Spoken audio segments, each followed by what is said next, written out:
Alright everyone, this is Zero Budget Geek and welcome back to Magic Duels. Continuing my coverage of the Battle for Zendikar set that has just released. I've unlocked all the cards and I'm going through the cards by color. So we've already looked at the white cards in a previous episode. If you missed that, go up in the upper right hand corner to see the link to that. In this episode we are going to go check out the blue cards, which there are 37 of them.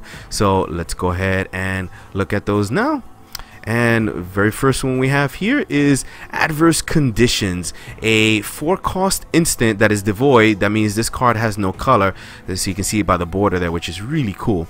Tap up to 2 target creatures. Those creatures don't untap during their controller's next untap step.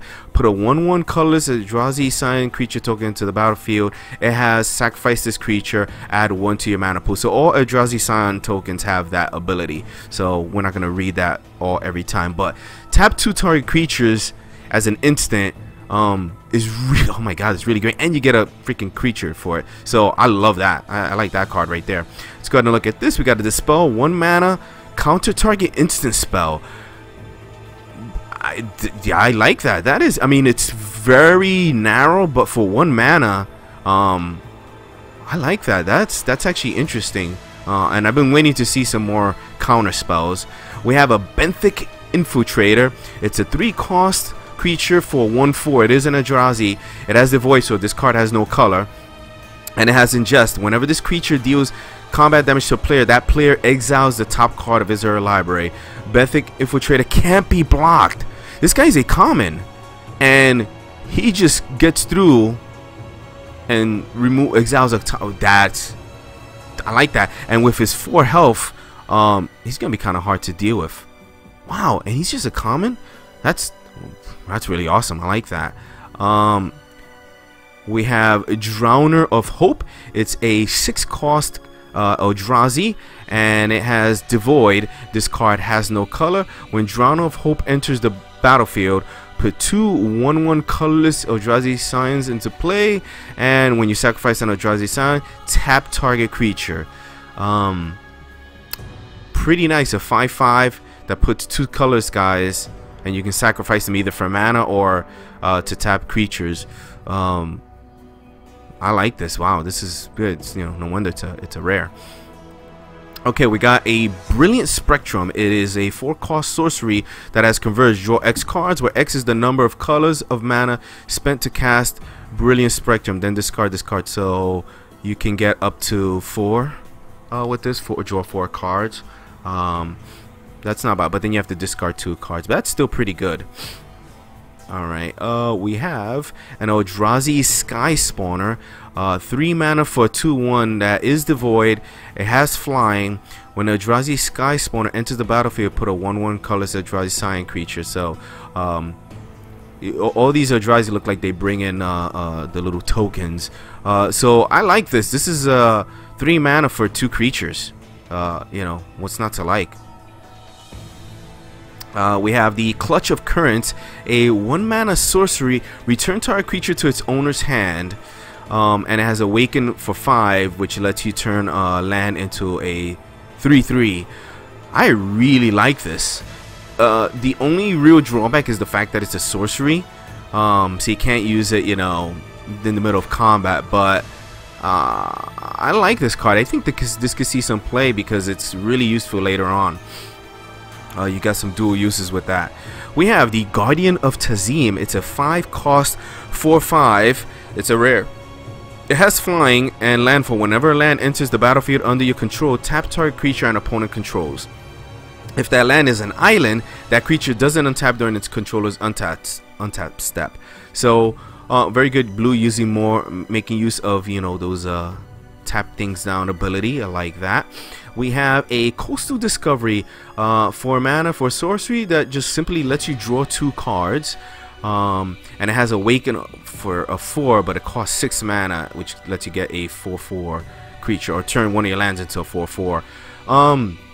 Yeah, I like this. I mean, this is probably going to replace the other. Well, it is a sorcery, so maybe it won't get that much use, but the Awaken, it makes you kind of think twice about adding that. horribly awry. I love the title of that one. A 2-mana instant. It has the void and counter target creature spell with converted mana cost 4 or less. If that spell is countered this way, exile it instead of putting it into its owner's graveyard. Oh, that's cool. It stops creatures converted mana cost 4 or less, so it stops the little guys. Not bad. Again, good to see some more counter spells making their way. I do like counter decks. Coral Helm Guide, a 2-mana 2/1 creature. For 5 mana, target creature can't be blocked this turn. This guy, I can see this guy getting some good use. I mean, he's good early game and he has a good late game ability that could probably win you games there by sneaking some unblocked guys. So very interesting there. We have an Incubator Drone, a 4-mana 2/3 creature. It is devoid, no color. When he comes into play, you get a Scion along with it that you can sacrifice 4 mana. So not bad. 2 creatures for 4 mana. You know, not spectacular, but not, you know, not horribly terrible either. Especially, it looks like you can do a lot with those tokens this game in this set. Cryptic Cruiser, a 4-mana 3/3 creature. He's a Eldrazi processor and he has the void, no color. For 3 mana, put a card an opponent owns from exile into that player's graveyard, but then you get to tap target creature. So you give him a card back into his graveyard, but then you tap target creature. Well, I guess exiling is going to be happening a lot more in this set, so I can see this becoming pretty useful. Let's see here. We have a Mist Intruder, a 2-mana 1/2 creature that is devoid and it has flying and it has ingest. So we were talking about exiling. So this guy right here with his flying, you know, evasion and that ingest is pretty good. You know, get through unblocked and do some damage to their deck. And doing damage, doing combat damage and their deck, so that's pretty useful. We come over here, we have a Merc Strider, a 4-mana creature. It's a 3/2.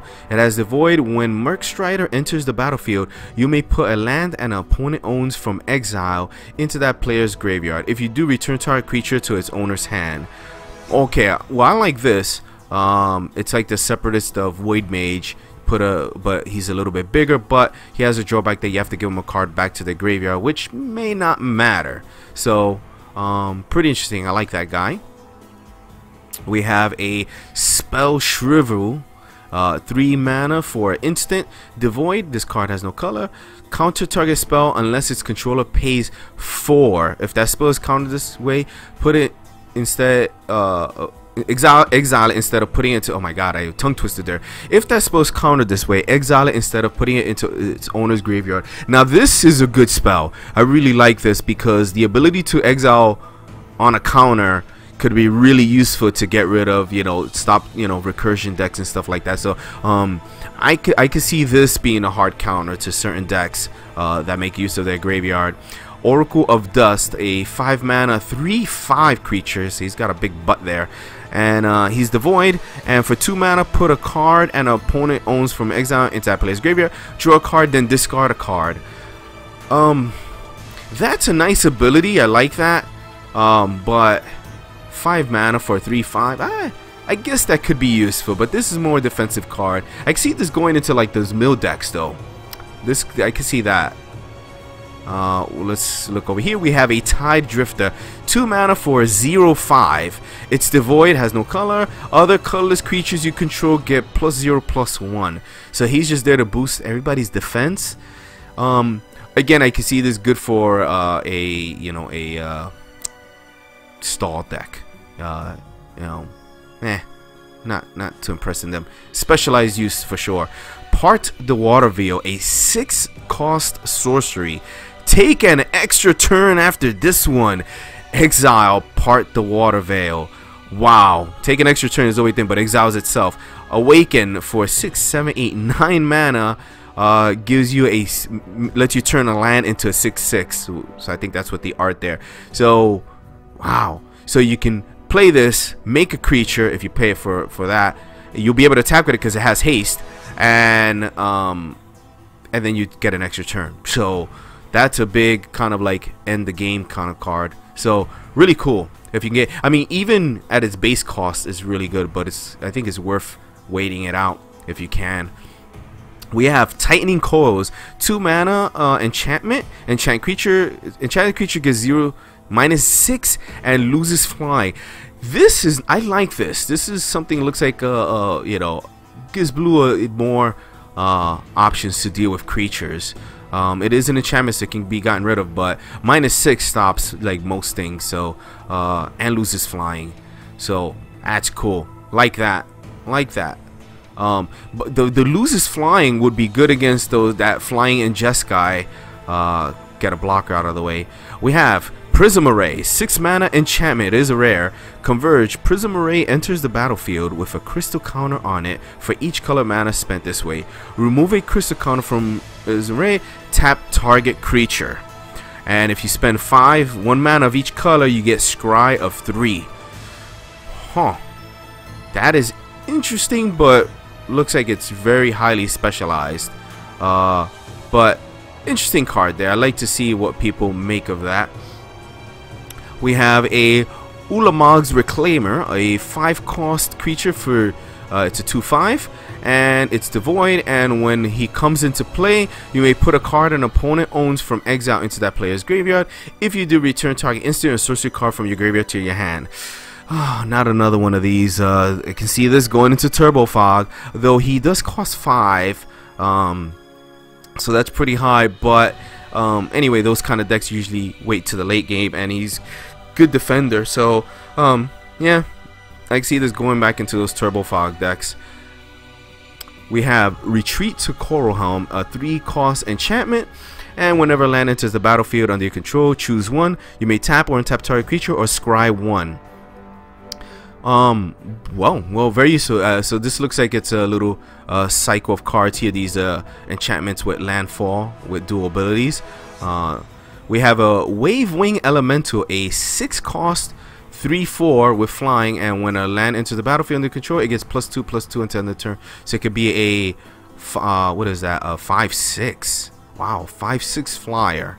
But it does cost 6 mana, and you have to play a land. So not that impressive. We have here a Salvage Drone, 1 mana 1/1, always nice. It's devoid and has ingest. There goes that ingest again. When he dies, you may draw a card. If you do, discard a card. I like this guy. Oh man, I really like this guy. A early play card with ingest. You know, I definitely want to use that guy. I like him. I love the art too. Salvage Drone, look at that. It's cool. Alright, we have a Windrider Patrol, a 5 mana creature. It's a 4/3. It is flying. Oh, he's a flying. And whenever Windrider Patrol deals combat damage to a player, scry 2. That's awesome. Oh my god, that's awesome. And he does 4 damage. This is I like this creature. Like, blue hasn't had many great flyers in this set that I've seen in well, in the base set. So this is kind of welcome to see. His only got 3 health, so he can, you know, he's kind of flimsy, but I like that guy there. And then the last card we have is Scatter to the Winds. It costs 3 blue instant, counter target spell, just a plain counter. It is a rare though, so you can't have that many, but and it does have Awaken of 3 that does cost 6 mana to counter some, but then you get a 3/3 land creature. I really like this Scatter to Winds. I can see people using this a lot. Even if you never get to use the Awaken, just a straight up counter spell for 3 mana. Yes, please. Alright, we'll look at the gold cards in another episode as well as the lands. So guys, thanks for watching, and stay tuned for my next episode where I'm gonna cover the black cards. Thanks for watching.